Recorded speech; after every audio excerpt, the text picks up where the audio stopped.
দার্শনিক ভদ্রলোক ছিলেন প্রচণ্ড সাহসী। ভৌতিক কিছুতে তার তেমন বিশ্বাস ছিল না, তবু ভয় না পেলেও একটা অদ্ভুত বিস্ময় তাকে কিছুক্ষণের জন্য আচ্ছন্ন করে ফেলল। তিনি বুঝতে চেষ্টা করলেন জিনিসটা কি, কোনো ভয়ঙ্কর দানব না কি কোনো অসৎ মানুষ এভাবে সাজগোজ করে এসে তাকে ভয় দেখাচ্ছে। শুয়ে শুয়ে এসব নানান যুক্তিতর্ক যখন তার মনে ঝড় তুলেছে, তখনই তিনি দেখলেন সেই হাতে পায়ে শেকল পরা ছায়া ছায়া মূর্তিটা ধীরে ধীরে তারই দিকে এগিয়ে আসছে। দুচোখ সেটার তখনও জ্বলছে। সে যেন মুখ হা করে আর হাত পা নেড়ে কিছু যেন বলতে চাইছে তাকে। আর হাত পা নাড়ার সাথে সাথে শেকলের ঝনঝন আওয়াজটাও ক্রমাগত শব্দ তুলছিল। অন্য কেউ হলে এতক্ষণে নিশ্চয় অজ্ঞান হয়ে যেত ভয়, অথবা ফুটবল হৃদয়ের লোক হলে মৃত্যু হতো ভয়ে। কিন্তু অত্যন্ত সাহসী এই ভদ্রলোকটির কিছুই হলো না, বরং তিনি যেমন ছিলেন সেইভাবেই তাকিয়ে রইলেন ছায়া মূর্তিটার দিকে। আসলে তিনি দেখতে চাইছিলেন মূর্তিটা এরপর কি করে। এক মুখ দাড়িগোফের জঙ্গল আর এক মাথা রুক্ষ চুলি মূর্তিটাকে তখন বেশ বীভৎস আর ভয়াবহ মনে হচ্ছিল। তার উপর তার হাতের নখগুলো ছিল বেশ বড় বড়। হাতের তীক্ষ্ণ আর বড় বড় নখ দেখে দার্শনিক ভদ্রলোকের মনে একটা অন্য ধরনের ভয় এল। ভূত তিনি বিশ্বাস করতেন না। মৃত্যুর পর প্রেতাত্মা মানুষের কতটা ক্ষতি করতে পারে সে সম্বন্ধে তার কোনো ধারণাই ছিল না। অদেখা এমন কিছু পৃথিবীতে আছে বলেও তার বিশ্বাস ছিল না। ভূতের চেয়ে জ্যান্ত চোর ডাকাত মানুষের বেশি ক্ষতি করে বলেই তিনি মনে করেন। কিন্তু এখন তিনি কি করবেন? সম্ভাব্য বিপদের থেকে আত্মরক্ষার উপায় ভাবছিলেন যখন হঠাৎ সেই সময় দার্শনিক ভদ্রলোক লক্ষ্য করলেন মূর্তিটি আর এক পাও না এগিয়ে এসে ক্রমাগত পিছু হটতে লাগলো। পিছতে পিছতে একসময় সে ঘর পরিত্যাগ করল। অশরীরী মূর্তিটিকে পিছিয়ে যেতে দেখে দার্শনিক ভদ্রলোকটি ক্ষণিকের অবশ অবস্থা ত্যাগ করে তোরাক করে বিছানা ছেড়ে উঠলেন। তারপর নিজেও ছুটে ঘর ছেড়ে বাইরে এসে দাঁড়ালেন। অশরীরী মূর্তিটা ভূত বা অদ্ভুত যাই হোক, দার্শনিক পরম বিস্ময় লক্ষ্য করলেন বারান্দা পার হয়ে মূর্তিটা ধীরে ধীরে নিচে নেমে গেল। তারপর লম্বা উঠোনের ঠিক মাঝ বরাবর গিয়ে হঠাৎই যেন কর্পূরের মতো মিলিয়ে গেল। দার্শনিক একবার চিৎকার করে উঠলেন বলে, কিন্তু উত্তরে কেবল অনেক দূর থেকে ভেসে আসা অস্পষ্ট গোঙানি ছাড়া আর কিছুই শুনতে পেলেন না। উঠোনের ঠিক যে জায়গায় মূর্তিটা অদৃশ্য হয়েছিল সেইখানে দাঁড়িয়ে অনেকক্ষণ গুম হয়ে কি যেন ভাবলেন তিনি। আরো দু একবার ডাকাডাকি করেও কারো উত্তর কিছু পেলেন না।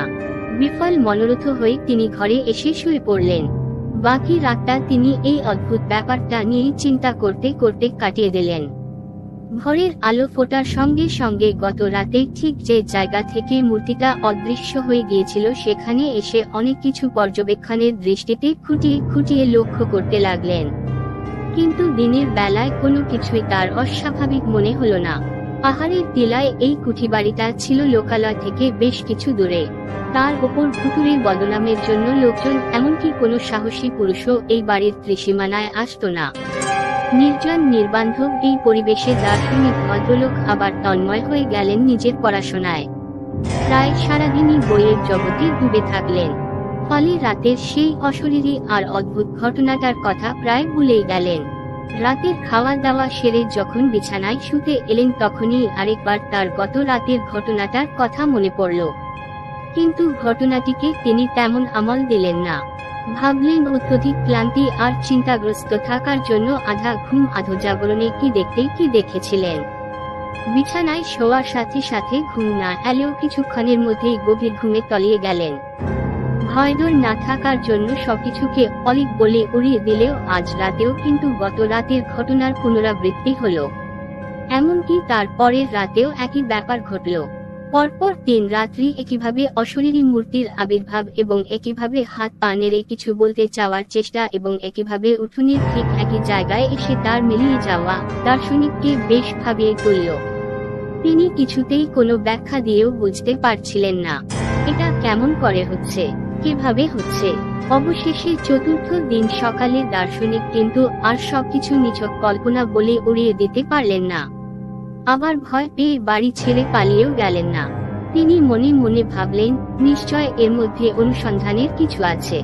সত্যিই যদি কোনো অশরীরী প্রেত হয়ে থাকে তাহলে সে নিশ্চয় তাকে কিছু বলতে চাইছে। আর সবচেয়ে যেটা তাকে আকৃষ্ট করল সেটা হচ্ছে উঠোনের ওই নির্দিষ্ট স্থানটি। কেনই বা প্রতি রাতে অদ্ভুত আর বিভৎস আকৃতির ওই মূর্তি উঠোনের ওই বিশেষ জায়গায় এসে হারিয়ে যাচ্ছে? তাহলে ওই জায়গাটিতে কি তাৎপর্যপূর্ণ কিছু আছে? এর তদন্ত হওয়া প্রয়োজন। চতুর্থ দিন সকালে আলো ফোটার সঙ্গে সঙ্গে দার্শনিক আর বাড়িতে বসে রইলেন না, চলে গেলেন শহরে। প্রথমেই তিনি যোগাযোগ করলেন স্থানীয় ম্যাজিস্ট্রেটের সাথে। সব কথা তাকে খুলে বললেন। অন্য কেউ হলে হয়তো ম্যাজিস্ট্রেট সাহেব পাগলের প্রলাপ বলে উড়িয়ে দিতেন, কিন্তু এই দার্শনিক ছিলেন বেশ নামী লোক। জ্ঞানী এবং বুদ্ধিমান হিসেবে তিনি বেশ পরিচিত ছিলেন সকলের কাছে, তাই তার কথাকে হেলায় উড়িয়ে দিতে পারলেন না ম্যাজিস্ট্রেট সাহেব। কালবিলম্ব না করে তিনি বেশ কিছু মজুর নিয়ে ফিরে এলেন দার্শনিকের কেনা নতুন বাড়িতে।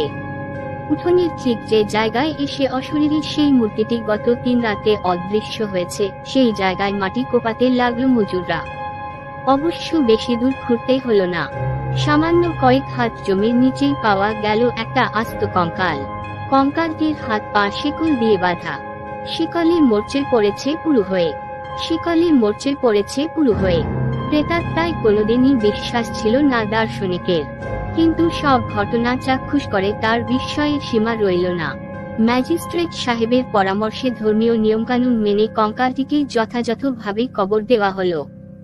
আর সব থেকে অদ্ভুত ব্যাপার, কঙ্কালটিকে ভালোভাবে ধর্মীয় রীতি মেনে কবরস্থ করার পর আর কোনোদিন ওই বাড়িতে সেই অশরীরী মূর্তির আবির্ভাব ঘটেনি। এরপর দার্শনিক বহুদিন সেই বাড়িতে বাস করেছিলেন, আর কোনোদিন কিছু দেখেননি তিনি। কিন্তু তিনি তবু বাড়িটির ব্যাপারে খোঁজ খবর শুরু করলেন।